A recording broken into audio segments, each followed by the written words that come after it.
Vous écoutez la leçon biblique de l'Église de la Science chrétienne indépendante de Plainfield, située à Plainfield, New Jersey, États-Unis d'Amérique. Leçon du dimanche 16 février 2020. Sujet âme. Texte d'or, Marc.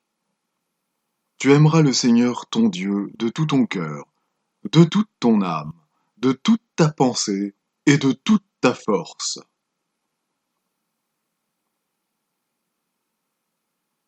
Lecture alternée, Psaume. Mon âme soupire et languit après les parvis de l'Éternel. Mon cœur et ma chair poussent des cris vers le Dieu vivant. Heureux ceux qui placent en toi leur appui. Ils trouvent dans leur cœur des chemins tout tracés. Leur force augmente pendant la marche, et ils se présentent devant Dieu à Sion.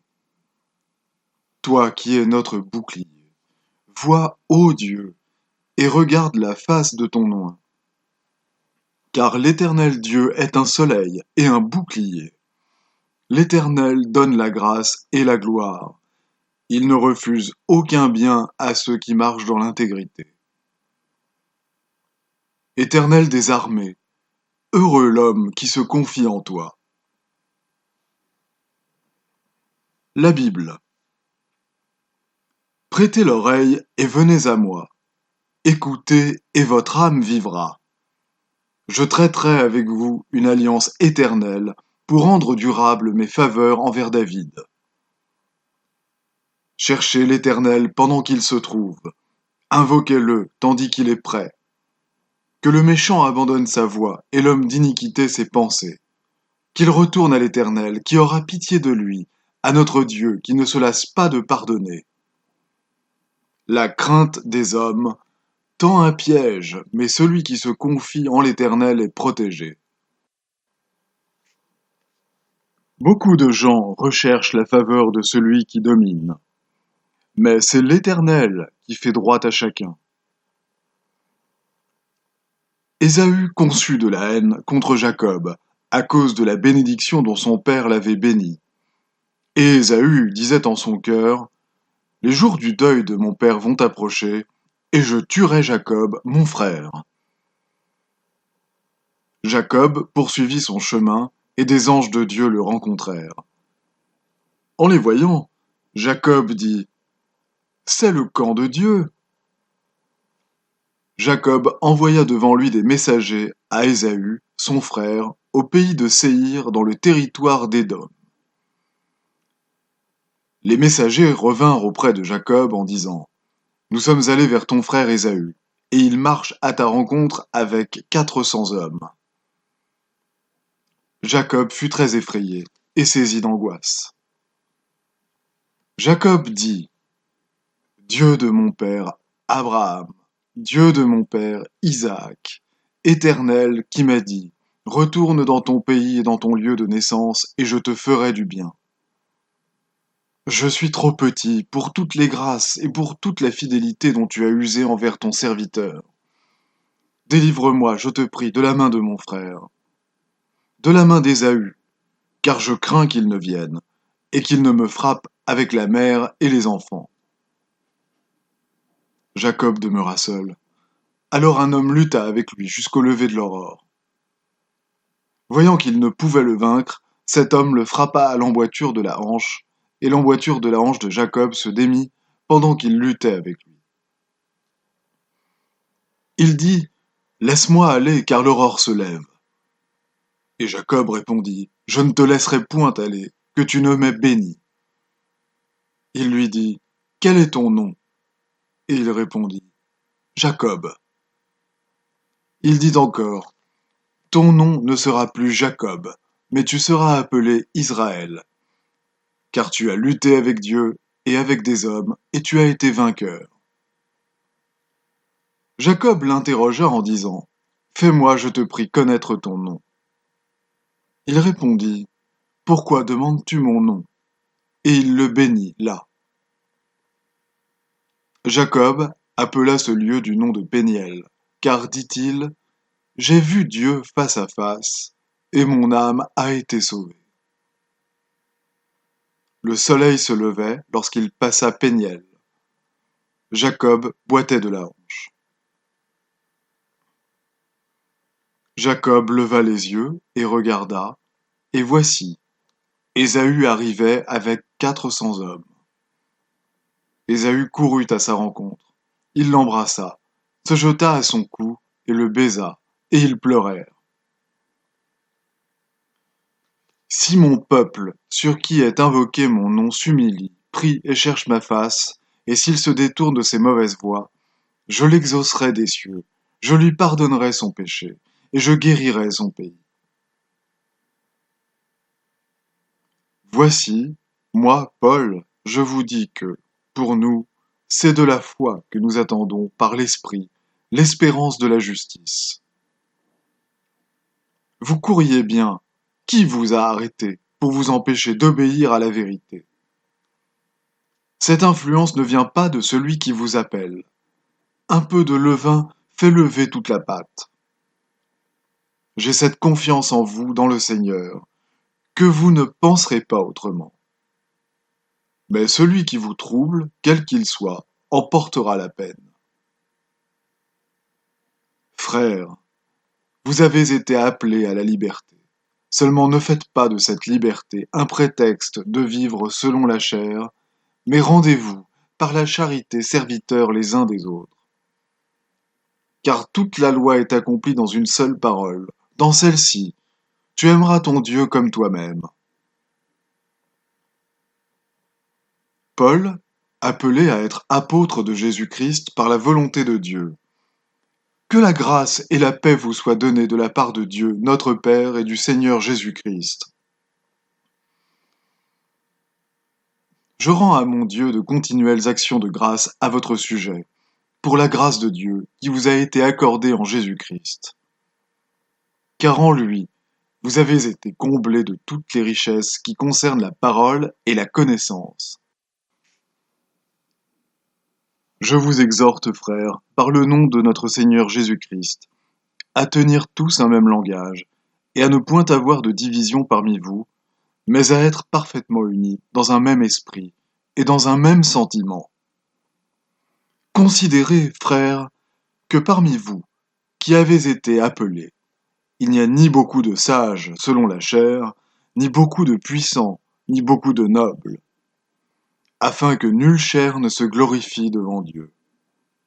Or, c'est par lui que vous êtes en Jésus-Christ, lequel, de par Dieu, a été fait pour nous sagesse, justice et sanctification et rédemption, afin, comme il est écrit, que celui qui se glorifie dans le Seigneur.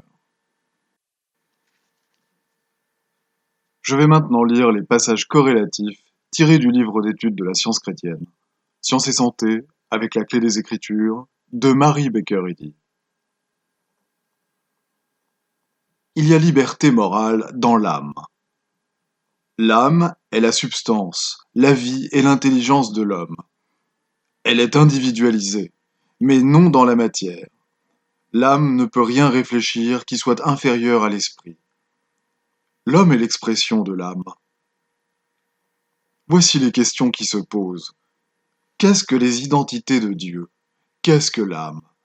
La vie ou l'âme existe-t-elle dans la chose formée? Rien n'est réel et éternel.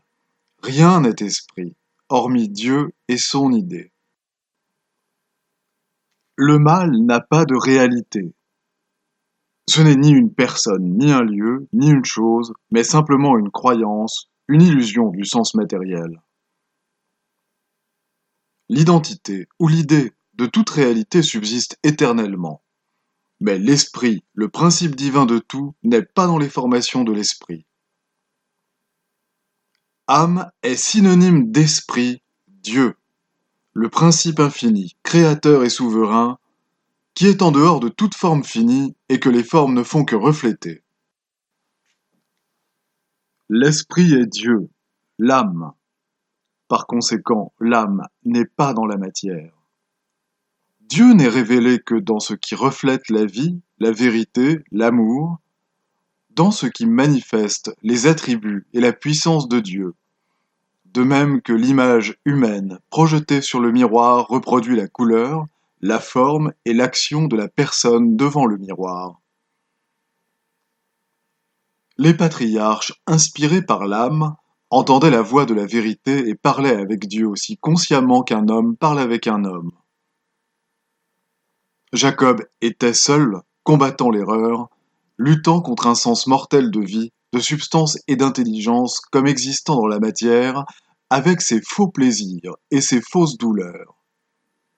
Lorsqu'un ange, un message de la vérité et de l'amour, lui apparut et frappa le tendon ou la force de son erreur jusqu'à ce qu'il en vit l'irréalité. Et, étant ainsi comprise, la vérité lui donna la force spirituelle dans ce péniel de la science divine. Alors le messager spirituel lui dit « Laisse-moi aller, car l'aurore se lève. » C'est-à-dire, la lumière de la vérité et de l'amour se lève sur toi. Mais le patriarche, s'apercevant de son erreur et du besoin qu'il avait d'être aidé, ne relâcha pas son étreinte sur cette glorieuse lumière jusqu'à ce que sa nature fût transformée. Ainsi apparut le résultat de la lutte de Jacob. Il avait triomphé de l'erreur matérielle par sa compréhension de l'esprit et de la puissance spirituelle. Cela le transforma. Il ne fut plus appelé Jacob, mais Israël, un prince de Dieu ou un soldat de Dieu qui avait livré un bon combat. L'âme est le principe divin de l'homme et elle ne pêche jamais, d'où l'immortalité de l'âme. Nous apprenons dans la science que c'est le sens matériel, non l'âme, qui pêche.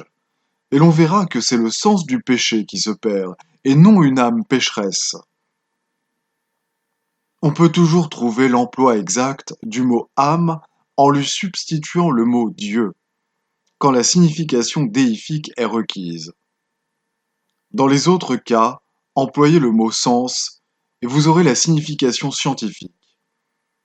Le mot âme, tel qu'il est employé en science chrétienne, est proprement synonyme d'esprit ou Dieu. Mais en dehors de la science, âme est identique à sens, à sensation matérielle.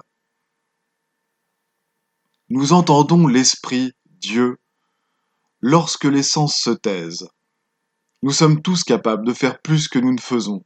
L'influence ou l'action de l'âme confère une liberté qui explique les phénomènes de l'improvisation et la ferveur des lèvres non instruites.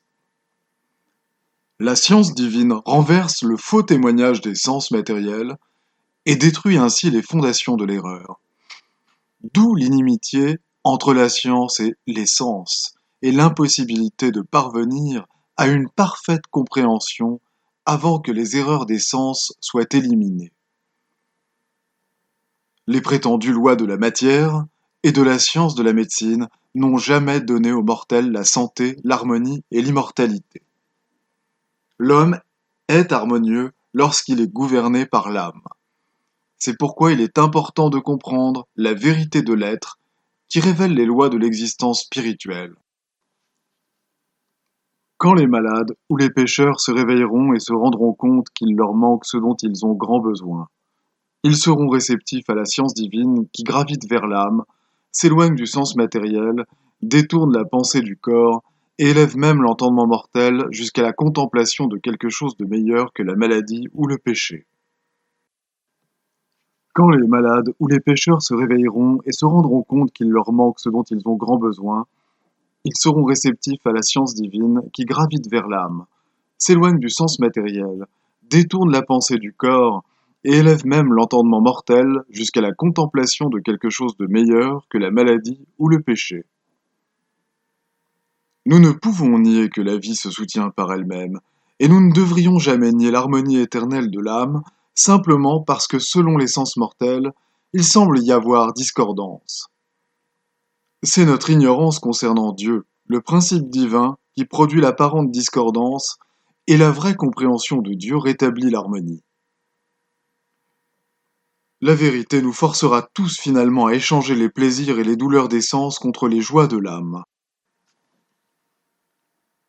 Lorsque la compréhension transférera d'une base matérielle à une base spirituelle, les points de vue sur la vie et l'intelligence, nous atteindrons à la réalité de la vie, à l'empire de l'âme sur les sens, et nous discernerons le christianisme, la vérité, dans son principe divin.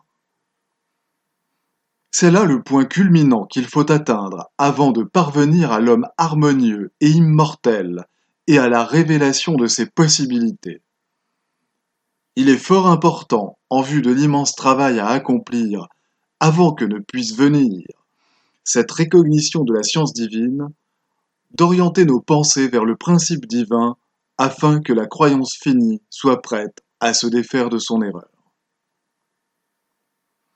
Ce qui est actuellement considéré comme la meilleure condition pour la santé organique et fonctionnelle du corps humain pourra ne plus être considéré comme indispensable à la santé. On constatera que les conditions morales sont toujours harmonieuses et salutaires. Ni l'inaction organique, ni l'excès d'action ne sont en dehors du gouvernement de Dieu, et à la pensée mortelle transformée, l'homme sera révélé normal et naturel, et par conséquent plus harmonieux dans ses manifestations qu'il ne l'était dans les états antérieurs que la croyance humaine avait créés et sanctionnés. À mesure que la pensée humaine passera par différentes phases de douleur consciente et de consciente absence de douleur, de chagrin et de joie, de la crainte à l'espérance et de la foi à la compréhension, la manifestation visible sera finalement l'homme gouverné par l'âme, non par le sens matériel. Reflétant le gouvernement de Dieu, l'homme se gouverne lui-même. Lorsqu'il est subordonné à l'Esprit divin, l'homme ne peut être gouverné ni par le péché, ni par la mort, ce qui prouve que nos théories matérielles concernant les lois de la santé n'ont aucune valeur.